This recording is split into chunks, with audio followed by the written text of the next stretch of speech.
વચનામૃત વડતાલનું 15મું દૈવી આસુરી થયાના હેતુનું તારીખ 3/2/1826 શુક્રવાર.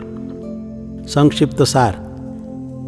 આ વચનામૃતમાં જીવ સત્પુરુષના રાજીપાથી દૈવી અને સત્પુરુષના દ્રોહથી આસુરી થાય છે તે વાત કરી છે. સ્વામિનારાયણ હરે સ્વામિનારાયણ હરે. સંવત 1882ના પોષવદી એકાદશીને દિવસ સ્વામી શ્રી સહજાનંદજી મહારાજ શ્રી વડતાલ મધ્યે શ્રી લક્ષ્મીનારાયણના મંદિર આગળ લીમડાના વૃક્ષ હેઠે મંચ ઉપર ગાદી તકિયા બિછવાવીને વિરાજમાન હતા અને કિનખાપનો સુરવાળ ને ડગલી પહેર્યા હતા અને મસ્તક ઉપર મોટા સોનેરી છેડાનું ભારે કસુંબલ શેલું બાંધ્યું હતું અને મોટા મોટા સોનેરી છેડાનું કસુંબલ શેલું ખભા ઉપર વિરાજમાન હતું અને મસ્તક ઉપર સોનેરી ઈંડાનું છત્ર વિરાજમાન હતું અને પોતાના મુખારવિંદની આગળ મુનિમંડળ સમસ્ત તથા દેશ દેશના હરિભક્તની સભા ભરાઈને બેઠી હતી.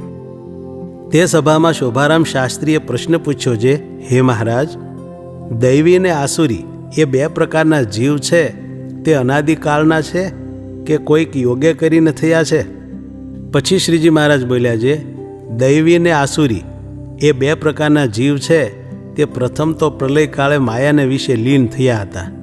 પછી જ્યારે જગતનો સર્ગ થાય છે ત્યારે તે 2 પ્રકારના જીવ પોતપોતાના ભાવે યુક્ત થકા ઉપજે છે અને કેટલાક સાધારણ જીવ છે તે તો દૈવીને આસુરીને સંગે કરીને દૈવીને આસુરી થાય છે અને કેટલાક દૈવીને આસુરી જીવ છે તે તો જેવા જેવા કર્મ કરતા જાય છે તેવા તેવા ભાવને પામતા જાય છે. તેમાં આસુર ભાવને વિશે ને દૈવી ભાવને વિશે મુખ્ય હેતુ તો સત્પુરુષનો કોપ ને અનુગ્રહ છે.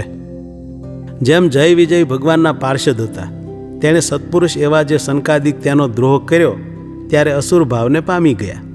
અને પ્રહલાદજી દૈત હતા, તેણે નારદજીનો ઉપદેશ ગ્રહણ કર્યો તો પરમ ભાગવત સંત કહેવાયા.